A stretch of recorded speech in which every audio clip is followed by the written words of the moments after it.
We've got the tagline by developers for developers. So our TSC is where all the real technical decisions are made in Zephyr. It's like we couldn't launch the project until we had 3 members into it.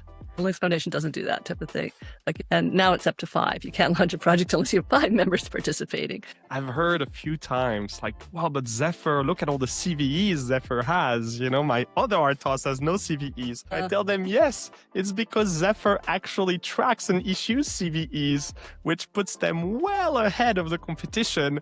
And your other RTOS makes you sign an NDA and buries the issues whenever they are reported. I think embracing transparency is the best option in security, even if it might look scary. We're doing it all in the open, which is kind of exciting. It's not like you have to go and buy another RTOS afterwards or something like that. You should be able to take and evolve what we've got coming out. So this is the part of the promise of what we're trying to do with Zephyr, is make everything open. Welcome to Coredump Sessions, the podcast for IoT leaders, firmware engineers, and embedded systems enthusiasts. Each episode, we bring you insights from the leaders and innovators shaping the future of connected devices.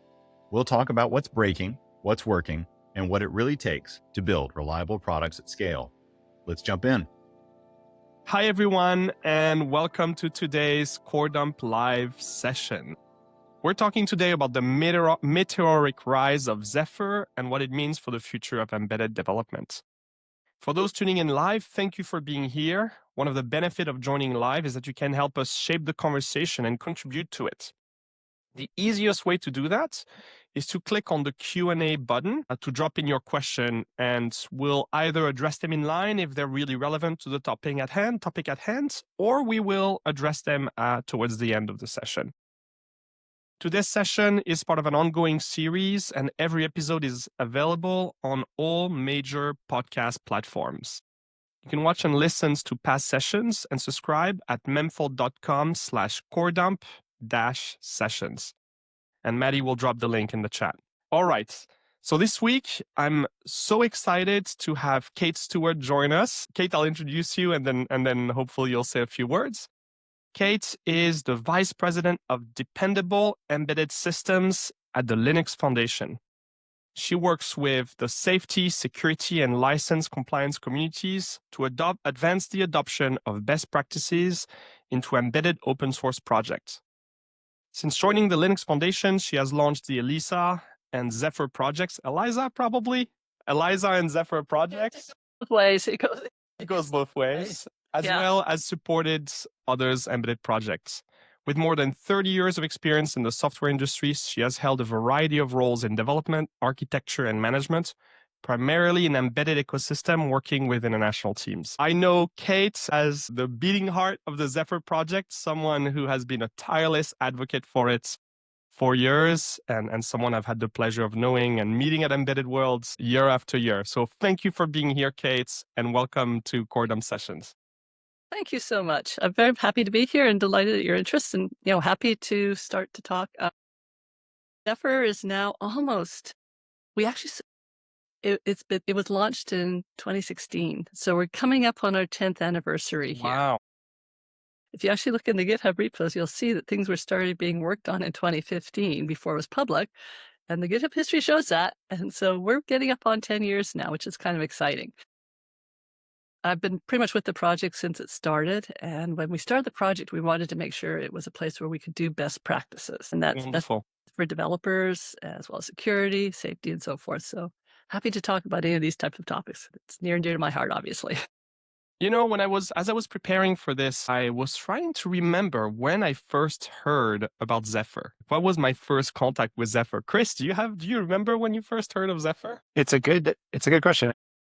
I was trying to think about that too. I think sort of I had heard, conversations and things about this new RTOS coming around probably in the 2018 era or timeframe, but for me, it was really around, I was trying to remember the actual release, but for me, it was really around that first LTS release, the 1.14 release, and kind of some of the work when I had started to look at the new projects in the NRF Connect SDK pulling in Zephyr. I started to take a deep dive. Yeah, I think 2018 might be 2019 for me. I think when I first started looking at it in earnest and ran it on a dev board, started trying to figure out how does it compare to the RTOSs I knew really well. Like I knew FreeRTOS really well. I knew ThreadX really well, but I had my misgivings with all of these systems and became very excited about Zephyr very quickly. Kate, how did it start? What is the story? I have a memory that it was Intel related, but I don't remember the exact story. Well, actually, Intel was looking for an open source RTOS where they could actually contribute and do best practices. The joke when Zephyr was starting was, the S in IoT for security was a big problem area, and how do we can actually make sure that we need something that can scale. So at the time, Wind River was an acquisition under Intel at the time. Mm. Wind River had an RTOS that has been used in satellites and was sitting on the shelf, okay, because it was competing with some of their product line. So they turned it over to the Intel open source team, who then went and refactored it and changed it around. And since it was the Intel team that was obviously working with the Linux kernel, funnily enough, some of those things that made sense in the Linux kernel suddenly made their way into the Zephyr code base. Things like, cake and fig and mate and so forth. So that was the starting point for Zephyr. And then we started looking around for others who wanted to join us on the journey of making sure we have a best practices RTOS for the safety, security, and so forth. And we'd had some focus groups, and we tried to figure out where the problems were. And this is where things like we wanted to make sure we have the LTS from the kernel surfaced up as something as a plan for us. And we also wanted to figure out, okay, well, what does it take to do to, be able to be a first-class citizen on the security side. So that's kind of how it all sort of started. We always wanted to go after safety because that was a big challenge for us and the open source. And so we've finally been working. We had one or two false starts, but I think we were on a path now that we will be able to go after safety certification as well. And we're doing it all in the open, which is kind of exciting. It's not like you have to go and buy another RTOS afterwards or something like that. You should be able to take and evolve what we've got coming out. So this is the part of the promise of what we're trying to do with Zephyr is make everything open. And so there's been a number of open source RTOSs. In fact, I would say that in the current day, it's fairly recent, but open source is the default for RTOSs, right? I think FreeRTOS is under an MIT license now when it used to be on a dual, AGPL and proprietary license. ThreadX is now called Azure RTOS, or maybe they've renamed it ThreadX again. I have frankly lost track. I think Eclipse ThreadX now at this point. Eclipse ThreadX, there you go, and is also under a permissive license, perhaps Apache 2. To OS as well, I think. QEMU has been open sourced as well. So, of course, many of these were proprietary when Zephyr first was started. But what did you see as the unique? Of course, today Zephyr has a very, very strong value proposition. But in the early days, what was the unique value prop, and how were you thinking about what would differentiate Zephyr besides its pedigree and the internal use case that Intel might have had for it? Well, a lot of the ones that have come in been made open source, et cetera, have come in from a perspective of having that one company pretty much dominating them. Okay. And what we did with Zephyr is we wanted to have an RTOS that was we've got the tagline by developers for developers. So our TSC is where all the real technical decisions are made in Zephyr. So we put a pretty strong focus, like we couldn't launch the project until we had 3 members into it. The LF does not do, the Linux Foundation doesn't do that type of thing. And now it's up to 5. You can't launch a project unless you have 5 members to participate. But we wanted to make sure we could build up a community of people participating with Zephyr. And so it wasn't one company dominated. That was something that's very near and dear to my heart. And so that, I think, has really helped Zephyr, that basically people can come in with ideas and then argue the merit of them and then be listened to and shape the direction of Zephyr. It also gives us resilience, quite frankly. Company strategies change from time to time. And, if a company wants to go in a direction, that's fine. The other thing I kind of personally believed in a lot is I really liked the model of the Linux kernel where it was using the signed off by methodology for licensing, as opposed to coming up with a contributor license agreement. Right. Very important. And so it's a very low barrier for developers to enter. You don't have to go through your lawyers at your corporation to contribute. Or if you do, you have to make sure your managers are happy with you if you're doing it as part of your corporation job. But, people can contribute as hobbyists too. And the fact that everyone retains their own copyright, to me, is fair. It makes it impossible to relicense. It means that the rug cannot be pulled from under the community. I think has been done in that the past by are famous open source projects, right? does. I think that's super important. I think I do too. That's part of the reason, when we were working up the very first drafts of the governance papers, it was basically, okay, what model are we going to follow? And, the model most corporations wanted was something like a contributor agreement so that they could have the flexibility from a corporation perspective. The fact that we managed to go forward with the, contributors agreement, meant that I think it's given us a nice edge for keeping people engaged and people knowing that, they retain their copyrights. And if they're writing this driver for Zephyr and they're putting it there, because they own their copyright, they can rewrite or adapt that driver into their own proprietary one and have it still there and have that licensing aspect because they've been the copyright holder. And so that gives people a lot of flexibility, which helps with corporations too, right? That they're, putting a combined solution together. Absolutely. One of the things I've always admired about the Zephyr project is how pragmatic and open to contributions the project is. Something that really stood out to me, for example, is that the Zephyr project adopted MCU Boot for bootloader, which was a project by another RTOS called Apache Minute, if I remember well. And you could see many other communities or some of these kind of company-owned RTOSs choose to do everything themselves, not invented here syndrome. But Zephyr was always very pragmatic, I think, and that allowed it to become very full-featured very quickly, or at least relatively quickly. Quickly. It's amazing how fast time has flown. But yeah, by developers for developers, and developers generally are pretty creative and pretty pragmatic at the same time, trying to, make sure that they can get the job done. And certainly working on some of these topics and, getting these pieces, like we've gone through some major changes in the code base itself too. Like we went from, a nano kernel initially to like, a nano and micro kernel to just a single kernel, the unified kernel. Things like that were pretty major changes in the early days. And, as we work towards the LTS, we're actually just approaching on reworking our whole test infrastructure. So that's going to be one of the things we'll be working on this year so that we can get ready for being able to have the safety traceability and having requirement traceability and things like that, which quite frankly is going to help the quality of it for everyone. The quality is really high. Don't get me wrong here. It's not a negative statement of our quality, but when you can actually be more precise about, oh, if I change this file, what do I need to retest to know that I haven't crossed a regression and have more things about that, I think that's going to make it much more interesting and efficient for people as well. So we're busy, continuing to innovate around the edges on Zephyr, and certainly core contributions are certainly welcome. And there's new architectures going in right now, as well Yeah. as new drivers and sensors. Chris, one of the things I've been thinking about is most RTOSs, when they're open source, is kind of an end of life thing. Like they're open source as a means to offload them onto the community, right? We've seen that with a couple RTOSs. Yes. Not to name any names.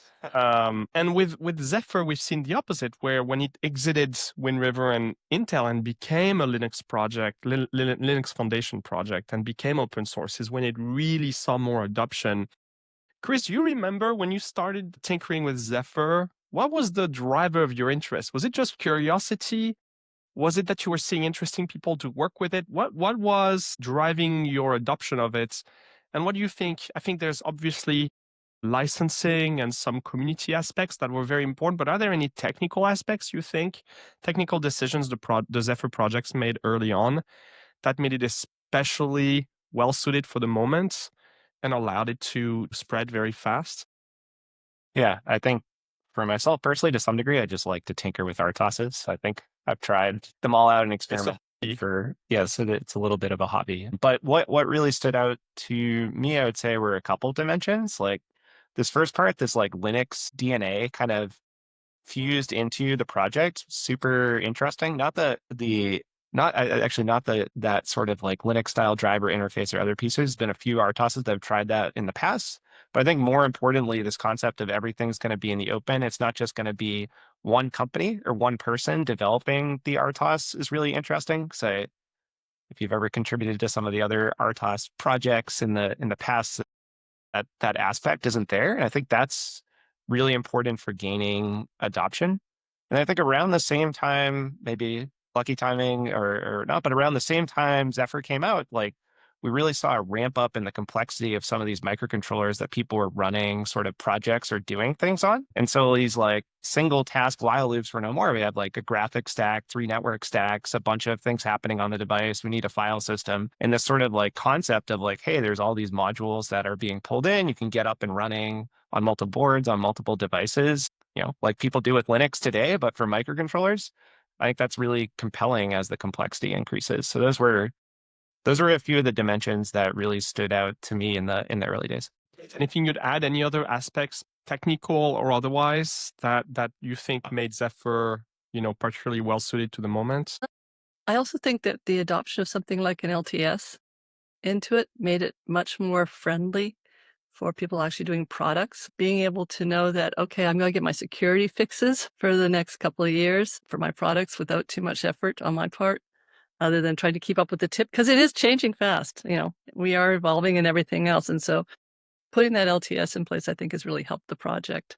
And we've kept, 2 LTS, we're on our 3rd LTS right now. And we just finished changing it from being a 2-year LTS support window to a 5-year support window. And that was being discussed at the TSC and so forth. So it's going to make us a little bit more friendly for people who are having to manage products in Europe under the CRA. I think that's going to be, part of what is important here. In terms of some of the other thing I think we did that I really like about what we've got in Zephyr right now is we actually, the closest we get to sort of a dictator type of, it's Like a BDFL type, right. benevolent dictator for life, like we have in Linux. Yeah, we don't have one of those here. Right. We have our TSC chair, which is an elected position. So there's the peer support as to who is helping to steer the agendas for the meetings and the products and so forth. He doesn't dictate everything, obviously, but he has obviously a large influence. And we've had, we have the election every 2 years, and we're just about to be in one right now. And I think, and we have changed between.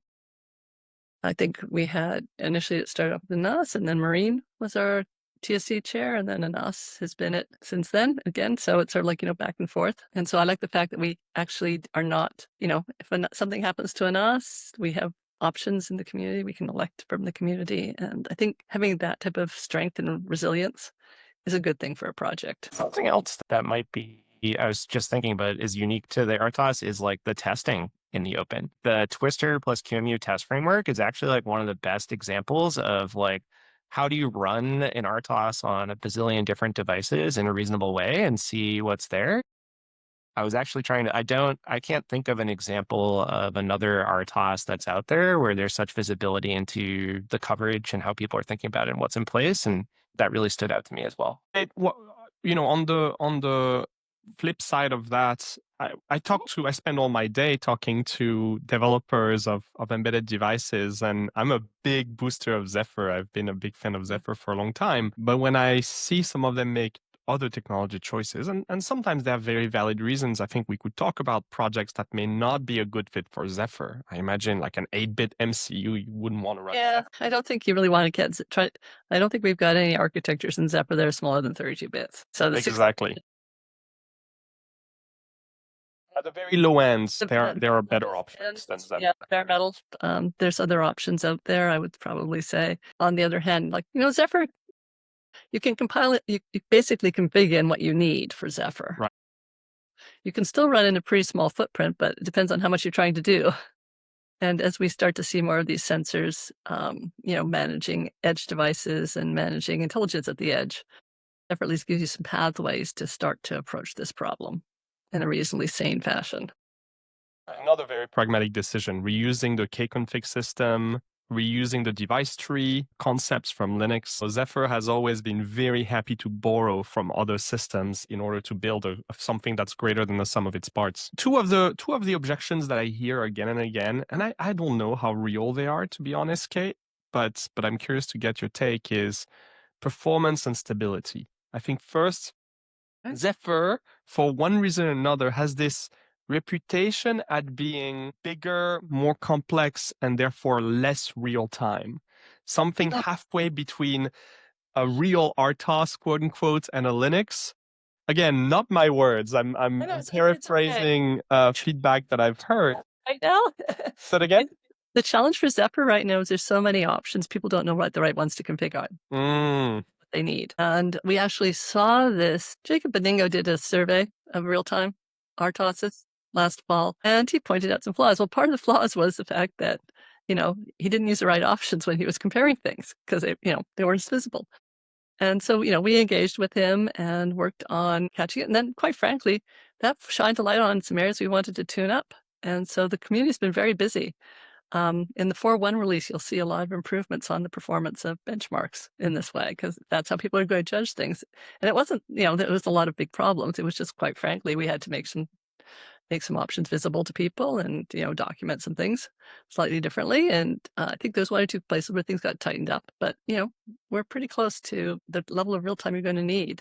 And I would encourage anyone to go look at the 4.1 release reports to go into details, or quite frankly, to go read Beningo's blog right now, because he seems to be pretty happy with us after the things. But we had the same sort of experience as a project when we were working with the NCC group. Someone basically paid the NCC group, which does security audits, to go and look at Zephyr. And this was back in, I think, about the 2019 timeframe. People were starting to get interested in it and so forth. And so they went and they came back and came to us under embargo, which was appreciated. And we did have a PSER team, security incident response team, that started tackling what was going on there. And they had like over 20 at the time for us. So, so it's like, okay, this was a wake-up call. So we go and we, dig in and we go and figure out, okay, how do we change our processes to be more friendly? And so this is how the processes in the security team in Zephyr emerged, is because we got this lovely bulk vulnerability report. So we had to change how we were doing a few things. Up to that point, we'd seen maybe 1-2 a month, maybe, not a lot. And all of a sudden there's 20 sitting there. So we reworked our processes, we changed some of the documentation, and we've been working with that ever since. Zephyr's actually been a CVE numbering authority since 2017. And so we Right. put this stuff under embargo. And so our members can get access to any of the vulnerability work we're doing, or vulnerabilities. So, or quite frankly, any product makers. So if you can, there's a free form to sign up. If you've got a product maker, you have to tell us you've got a product, and we have to believe you that you've got a real product that's using Zephyr. But if you are, because we don't want bad actors in this list, okay? And we'll let you know under embargo when there's a vulnerability that needs to be addressed. And that's part of the things that like the CRA Act is going to be looking for. It's one of those things where doing things right sometimes can have negative consequences. I've heard a few times like, well, but Zephyr, look at all the CVEs Zephyr has. My other RTOS has no CVEs. I tell them, yes, it's because Zephyr actually tracks and issues CVEs, which puts them well ahead of the competition. And your other RTOS makes you sign an NDA and buries the issues whenever they are reported. And so I think like embracing transparency is the best option in security, even if it might look scary. Yes, there are a lot of CVEs, or there are some CVEs, but that's a CVEs, good thing. it's actually still not too bad. Like I say, the project itself went and we funded the NCC group last year to do the audit again for us, just to see, okay, the security group, customized it, and we had a lot of good learnings from it, but they didn't find any, I think they found 2 low severity issues at this point now, which was quite a contrast to something from the prior report.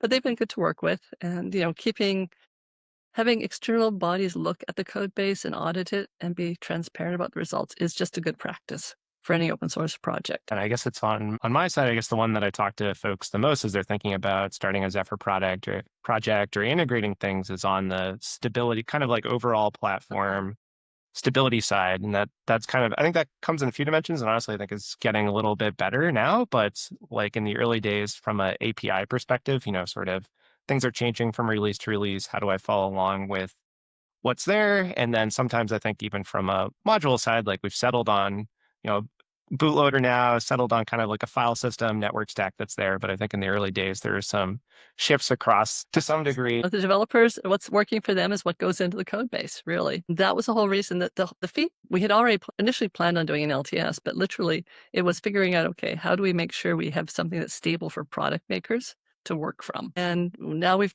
managed 2 LTSs to the end of their life cycle, and we're on the 3rd LTS now. And so we've demonstrated we can actually do it. We can actually keep the security updates going. We can keep it active for people and keep it so the churn is down, which when you're managing a product line is an important factor. So when you're starting to go into Zephyr for the first time, if all the features you need are in the current LTS, just go with that. If you need things added, I'll add it, and then when the next LTS comes out with it, you can stay on that LTS until you have new features that you need to look at upgrading to. So it gives you a bit of a forward path to work with. How many do you wind up? Is there sort of a set amount of LTSs you try to maintain at any given time?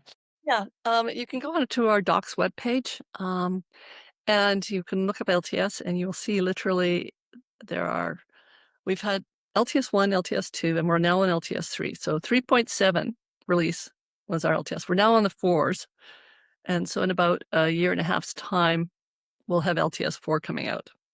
And so, like I say, if you've got features you want to get in, you've got about a year and a half before the next LTS comes out, and then the features will be part of it. So looking at it from that perspective, I think you should be in, that's probably the best path for getting new stuff adopted is work on tip and then you can stick with the LTS to make sure the security fixes are there. That's why we did it, literally. So we had a path for people because the feedback of, interface is changing, everything else. The thing is, each community, evolves. And as things get more mass, things sort of stabilize, people get used to it. And so there's less jumping. And now at this point, we don't see a lot. We see some. The evolution is still continuing. There's areas people want to improve. But, to put it to scale, it took 8 years of a group of dedicated people funding the real-time kernel upstreaming work for the preempt RT patches to go upstream. Okay? It took raising about $5.4 million and 8 years of work to actually get that kernel, that part of the kernel to shift because of momentum. And the only way we could shift things in the kernel to get that upstream is you had to replace it with something better. And we've got a bit of that dynamic now in Zephyr that we will not just randomly change. It has to be to something better. So the meritocracy is starting to come into play now, which is kind of cool. Well, I think it's On our side, at Memfault, we have customers using honestly many different versions of Zephyr, not all LTS releases or not all cuts that are there.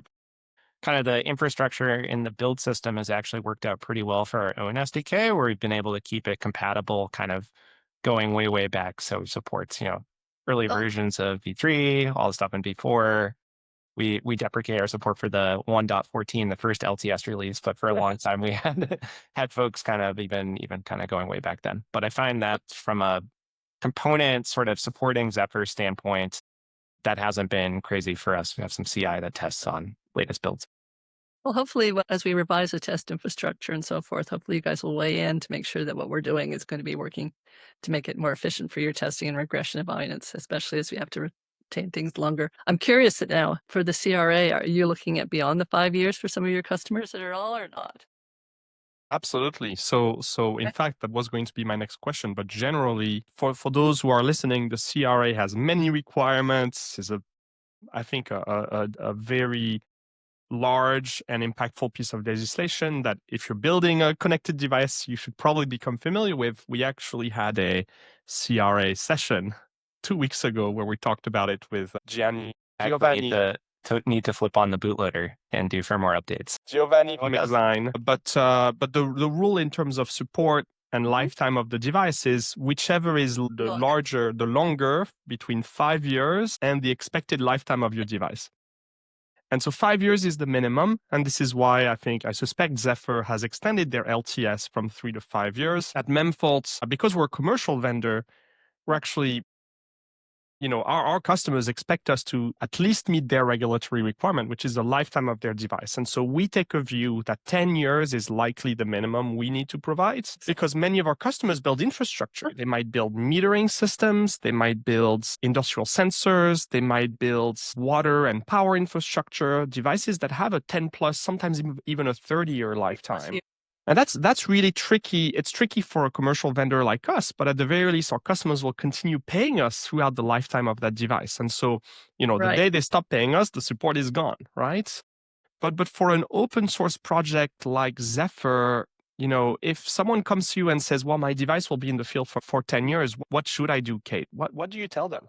I would say, either build up your team internally or go and find someone like Memfault or some of our other members to help support you in this longer period of time. I think this is actually going to open up a lot of business opportunities, quite frankly, for that longer support. And hopefully, if people decide to do it in their own things, hopefully those people will engage in the community and contribute back upstream too when they're fixing things. So making it as easy as possible to do the regression testing, making it as easy as possible to have the quality as high as it possibly can so there isn't the bugs in the first place. This is why we're focusing on that sort of stuff right now. And that's why, we went through there was a lot of interesting feedback in the initial days. Most people seem to like going after, some of the coding guidelines, extending our coding guidelines into some of the ones that Misra's advocating. We've always had coding guidelines. We've just basically done some work on formalizing them a little bit more. Part of the reason for that is it gives you a bit more resilience as you go between architectures. It gets rid of some of the ambiguities. And so we've been working on that. And as I said, we're working on reworking our test infrastructure so we're better positioned now for safety, analysis, and regression. So getting the overall quality higher is definitely a focus for our TSC chair and a lot of the TSC members. I think this touches on, a very important philosophical point about open source, right? Like open source is about free as in freedom, not free as in beer. Yes, Zephyr, folks who use Zephyr do not pay the Linux Foundation directly, although we encourage them to become members, right? As members ourselves. For our infrastructure, it's not cheap to run all those regression cycles.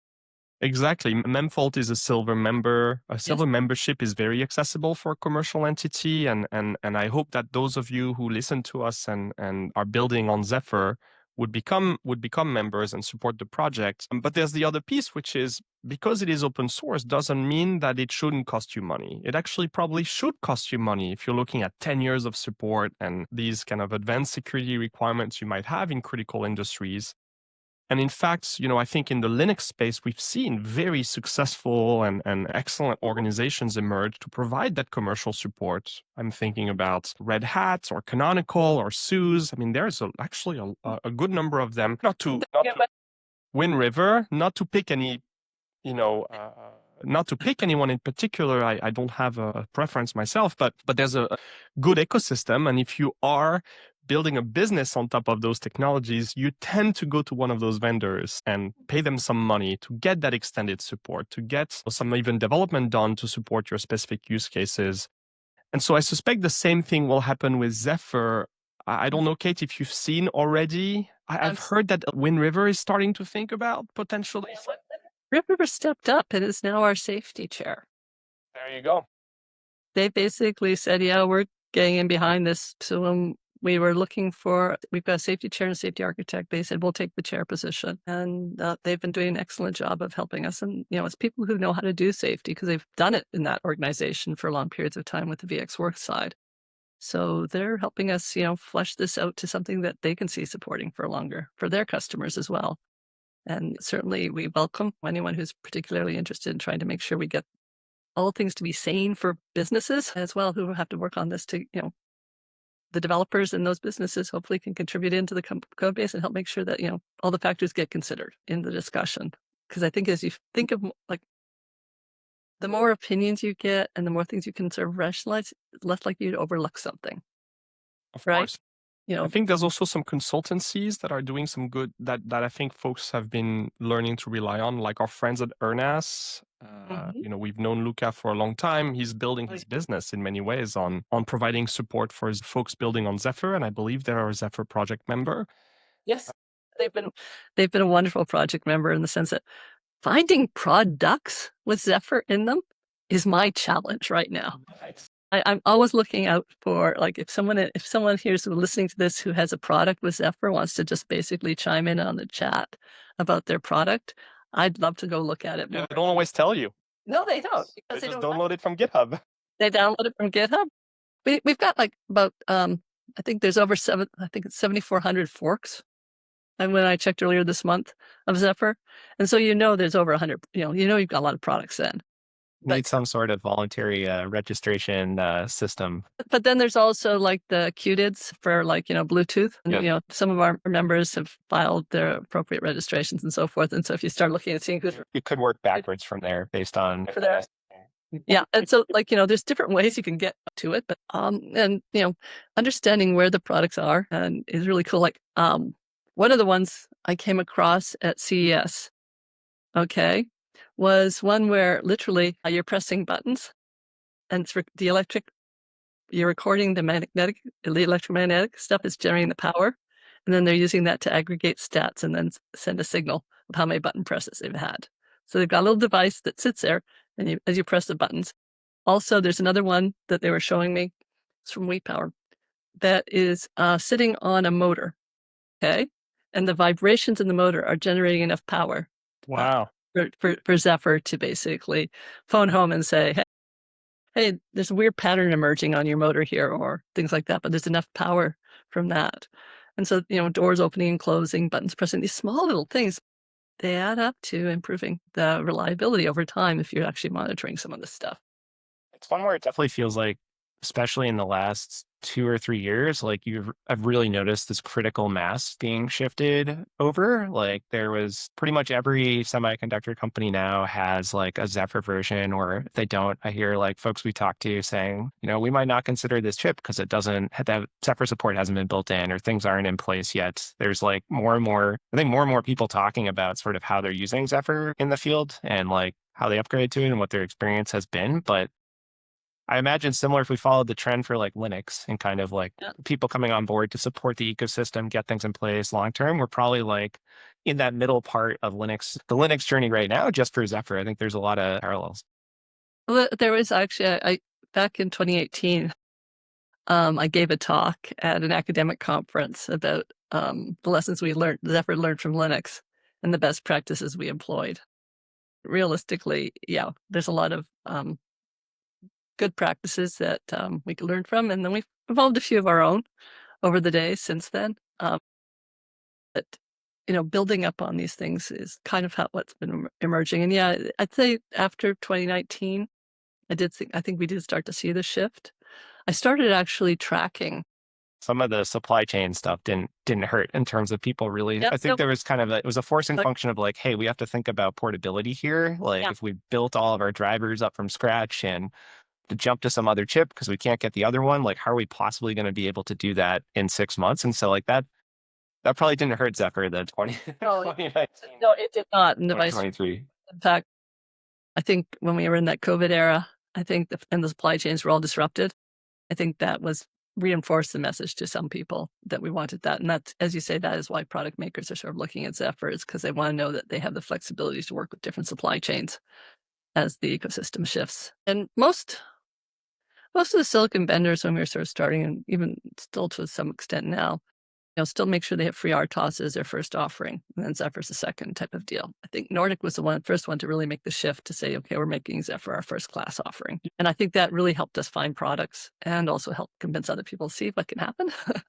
Because, I was like the ERNOS, what they were doing with ERNOS and, the animal trackers, some of the electric grid monitoring, some of like the smart buoys for like, putting a smart, a thing on a fishing net, basically a smart buoy on this fishing net to monitor the positioning of it, so you don't lose the nets and into the ocean, and they can recover them. These are all really cool, innovative things, and I learn about. That's what motivates me, is learning about all these really neat projects, and it motivates all the developers too, to sort of see where things are ending up. And so, you want to make sure that things are a little bit better. And I think Zephyr's giving a lot of people a good place to do that. And then we also have a lot of people, like, I'd say we've probably got about 20%, 15 to 20% of the Zephyr developers are hobbyists who just like the code base. And so, like, the work that's going on in PicoLib, for instance, is, being done as a hobbyist perspective. And that's to keep it small, keep it tiny, and, being used in other places as well. And so, yeah, definitely there's places for people to collaborate what they care about. Let's talk about the future a little bit. So there are really three things that I think about when I think about the future. I think about compliance, the CRA. What you talked about the 5-year LTS, but what else is Zephyr doing to prepare for the CRA? What's top of mind for you? And then I'll ask you a little bit about safety critical things and how that's shaping up, what you see happening there, and what else you see coming into Zephyr in the future. You obviously know more than many of us here do. What else we should be excited about coming on the Zephyr side? But let's start by talking about the CRA. CRA. Well, so because Zephyr's been a CVE numbering authority for since 2017, a lot of the processes that are going to be sort of a challenge for some of the open source projects to work with, or the open source stewards in this case, We've already been doing them. You might be the only RTOS where you can generate a software bill of materials. That might be another one. There's another one or two out there. I'm sort of like, quite the Octo project doing it, quite frankly, as well. And so we've been Linux, though. Not real time. Yeah, for real time, I think Zephyr is really ahead there. Oh yeah. And there's different types of SBOMs out there, and we've got into the stage where a lot of the SBOM stuff is just looking at the superficial component level. And okay, fine, that's better than nothing. But if you want to get rid of your false positives on the security side, you actually need to know which files made it into your image. We learned this lesson back, I guess in the 2017, whenever Amnesia 33 came out. You remember with the FNet? And we had LTS1 that had some of the FNet code in it. We actually did not have the vulnerability because we'd reworked that part of the stack. But the upstream had reworked that stack. It wasn't even in our LTS1, but because if you just looked at the component name of FNet, you thought you'd be vulnerable. And so that sort of drove home the lesson. Each file is important. And if the file isn't built into something, you're not vulnerable. And so you need ways to prove it. So the whole source bombs, and then quite frankly, knowing exactly which sources made it into which .a's and which .a's made into your final ELF image, that's something that Zephyr's been doing. And quite frankly, it really helps on the security side. And then we've been enhancing the SBOM generation to add in sort of more of the module component level stuff. Some of the contributors, there are some contributors in our community that added that in with the 2.3 release of SPDX. And right now, Benjamin's busy looking at 3.0. And so we'll probably be having the 3.0 version, which is pretty much designed for product lines. So I think we're adopting the things that are going to be important for help making it easy to manage these things at scale. So we've had that there. Some of the other things, obviously the extended LTS support. We need to wait for the Europeans to tell us who our C certs are going to be to work with. Everybody's waiting. If we're going to get certified itself? Well, on the safety side, we're going after that. Which is why we need to level down to the source level. We need everything authenticated. We need to know all our tool chains. We need to know all the build infrastructures. And this is where one place, for instance, the fact that IAR is now a member of Zephyr and has their tool chain working with Zephyr means all of a sudden, hey, okay, they can handle that supported tool chain. Like, they've got safety support. From a technical perspective, that was a really cool project. The extending Zephyr, even extending the IR compiler to support Zephyr kind of synergy was neat to watch. Yeah. Are you going to certify the LTSs, Kate? Because, for example, on the FreeRTOS, what they've done in the end is there's commercial entities who have created forks of FreeRTOS that are safety certified, like Safe RTOS. What's going to be the Zephyr model for safety? So what we're doing with Zephyr for safety is we are looking at it from the perspective of we're showing the pattern for the kernel. So we have a restricted set of the kernel, and we are doing all the traceability out in the open. And that means code linked to the requirements, linked to the tests, the reworking of the test infrastructure that we're looking at right now. And so by doing that and showing that path and then having a defined scope where we can get the certifications for 61508 and 26262, we can show people that you have a driver that isn't in our defined scope. Well, if you do this type of analysis and you do this type of linkage and get it upstreamed, hey, you can take that to the assessor and show that it's following the same pattern.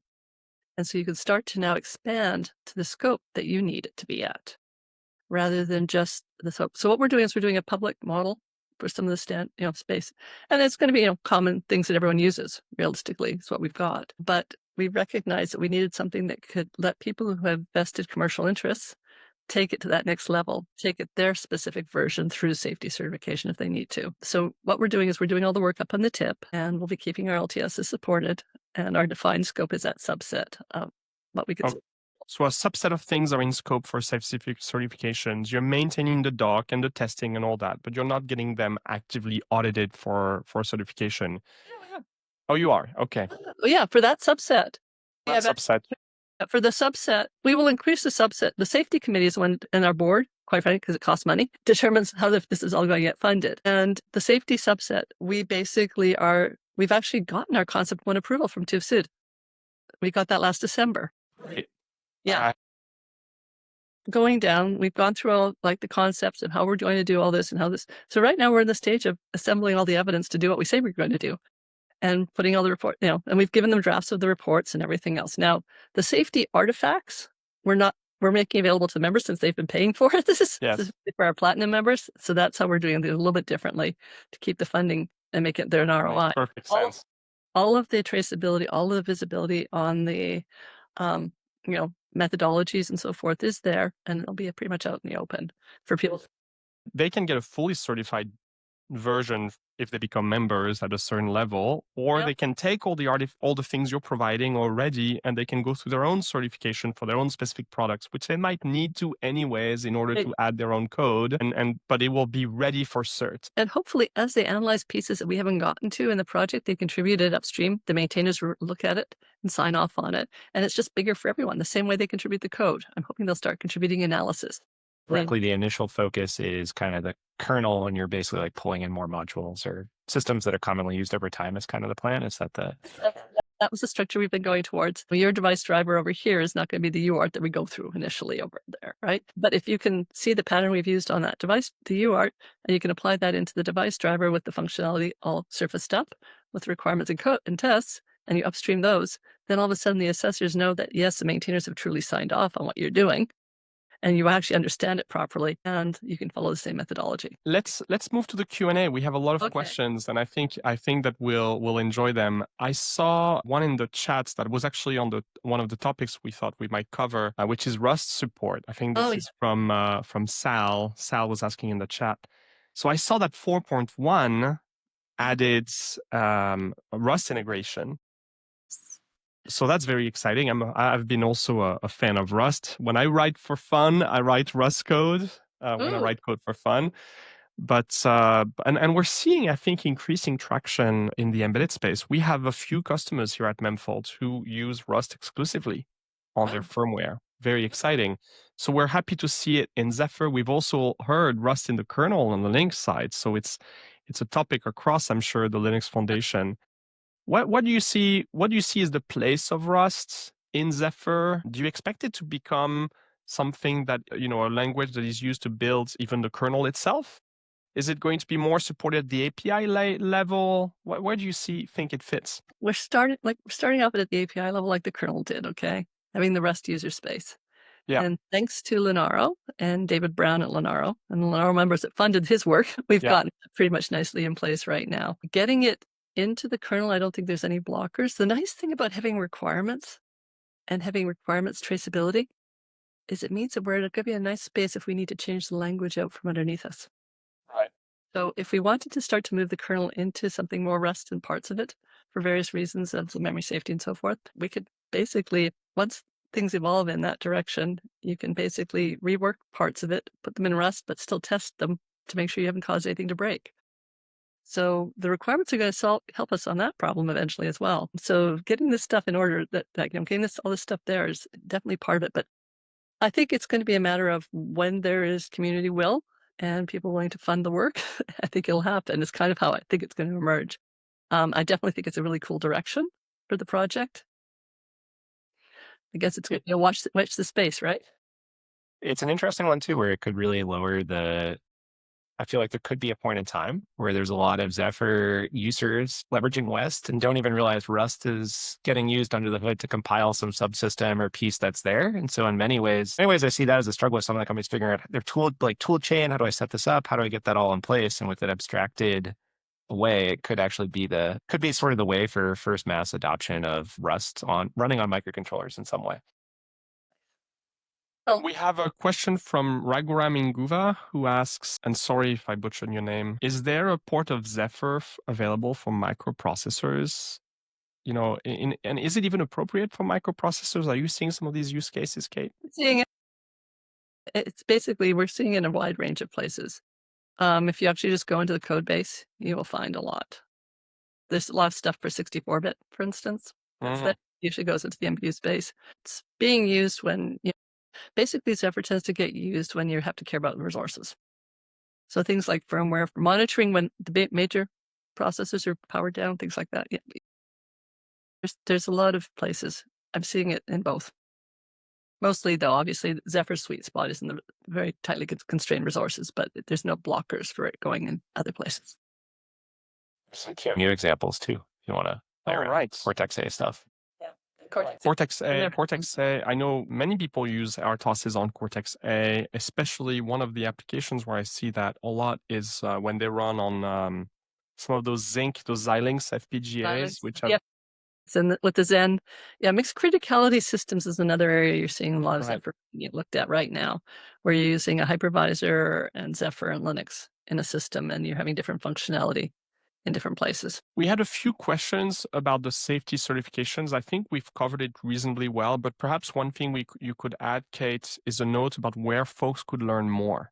If they want to see the top suit, note about it having approved something, or if they want to understand more the exact perimeters of what may be certified, what may not be certified.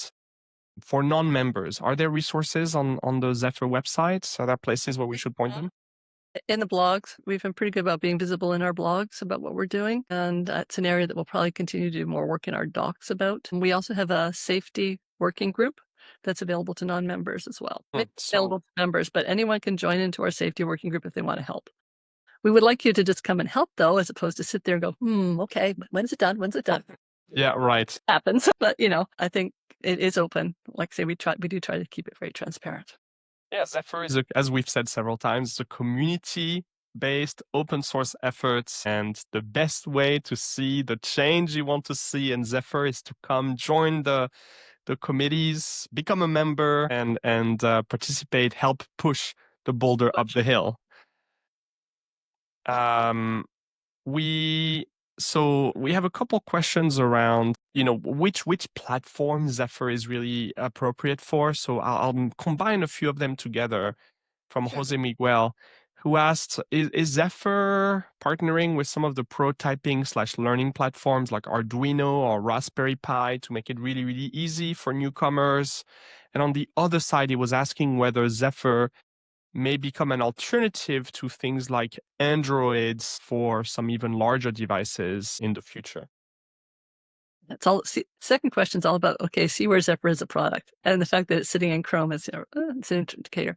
But to the first question, can you repeat that, please, for me? Sorry. Is Zephyr partnering with learning and prototyping platforms like yeah. Raspberry Pi and Arduino to make it really easy to adopt? Yes. So Arduino is actually a member of Zephyr, and they're moving their entire line over to Zephyr. Wow. Big news.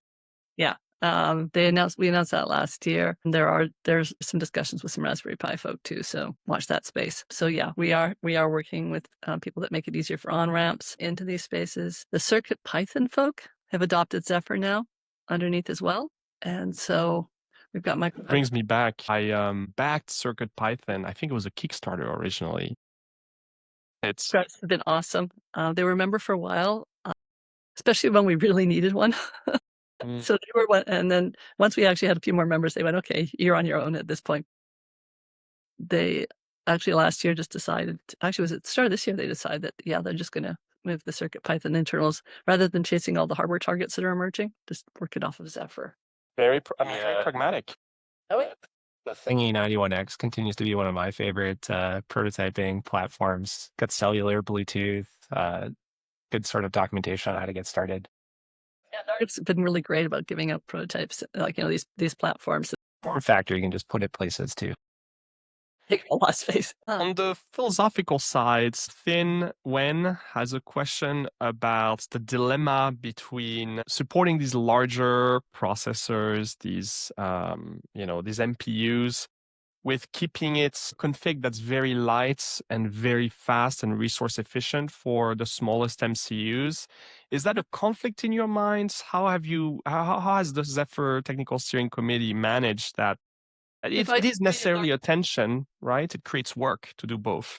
It takes work to do it both. And we have people in both camps. We have people who really want to put this feature and this feature and this feature and this feature. And we have people who I want it small, I want it small, I want it small. And luckily we have, fairly good senior leaderships with both perspectives who too try to keep fairly, so you can basically get something useful happening in a small footprint.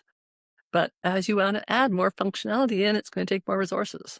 I don't think there's any way of avoiding that, but hopefully you can keep it to the minimum that you need for the task you're trying to do. One of the other things I was sort of seeing is you can go from single threads to multi-threads to, AMP. There's all sorts of configurations we're seeing with Zephyr. Basically, the infrastructure lets you choose what you need to pull. And I think that's the best solution. It's served us well. Following the Linux model has served us very, very well. I'm going to ask one last question from the audience and then a wrap-up question. The last audience question from Uma Maheswara. Sorry again if I butcher your name. How mature is the support for RISC-V? And are you seeing a lot of adoption and energy from the RISC-V community in Zephyr? We're seeing some. Most of the RISC-V energy right now is still up at the server space. Okay. And some of our members are using Zephyr with RISC-V. Okay. What we're seeing those, but if you go and look, there's, I think, what is it? I think there's probably about 50 boards, one way or the other, between 32 and 64 that are RISC-V and Zephyr. So there's a fair good representation. Synopsys, which has been with Zephyr since the start, is very much getting into RISC-V. So they know how to navigate around it. Meta has been active in the RISC-V space with us. Is it a first-class platform? Would you say RISC-V is first-class supported in Zephyr? I don't know if I'd say, I don't know what defines first class. How to qualify it? Okay. I want to say what features? I think all the key features are there. The fact that we've got so many boards is saying that it's there and it's solid. The question is, what's happening with all the peripherals? The other challenges is what flavors of RISC-V are being supported, things like that, because each of the silicon vendors has their own potential profile on that. It's just still one where it feels like there's not a ton of mass market chips using RISC-V that people are building products on top of today. Like the use cases I see tend to be in the server space or internal or other things. And so if you want to buy a ESP, like there's an ESP32 C series that's like RISC-V based, but that's kind of the most common board I see that is that. So everything with RISC-V is a little bit emerging. It's a watch the space, definitely. And last question for you, Kate. This one's from me. We have a lot of listeners here who are developers. They may not have the ability to influence budgets or the strategic direction of the organization, but they want to help. What is the best way for them to help the Zephyr project from their position? Join on the Discord. Help answer questions. If you've got a piece of knowledge that someone else doesn't have, share by answering someone's questions just to make it easier for them if you understand something, or quite frankly, contribute patches into the documentation or contribute patches into drivers or volunteer to review. All of these things you can, as long as your manager is okay with it and your company's okay with it, you can certainly do from on your own time hobbyist perspective / maybe some support if you're using Zephyr. But more eyes reviewing things is always welcome by knowledgeable developers. Definitely. Awesome. Thank you. And I'll conclude by encouraging everyone to become active in the Zephyr community. It is such a friendly, vivid or vibrant community of great engineers and product makers and open source enthusiasts. There's, I think, a lot happening, commits every day. It is a very exciting space to be. I hope you will consider it. I hope if you have budgeting authority, you'll consider becoming members like we have done. And Kate, I want to thank you again for joining us. I linked it in the chat, but the Discord community is very... Join the Discord. It's super active. Might I say even it's fun. We've got a Zephyr track in North America as an open source summit event in Denver in June. And we'll be having our Zephyr Developer Summit happening in August over in Amsterdam. So for those in Europe who want to come and meet, there's going to be a lot of really good Zephyr content there. I've been working with the committee. I think it's I'm quite excited about it, actually. I think we've got some really great talks coming out for the Developer Summit at the end of August.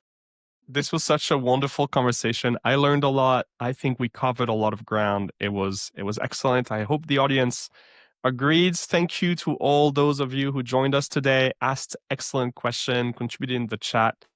You make this, successful and fun. Well, thank you very much. I've enjoyed it as well. And thank you very much for your support of the project. Much appreciated. Thanks for tuning in to this Coredump session. If you enjoyed the conversation and want to dig deeper, check out more episodes available wherever you get your podcasts, on YouTube or at memfault.com/webinars. If you have any questions for our team, drop us a line at team@memfault.com. Until then, keep shipping. See you next time.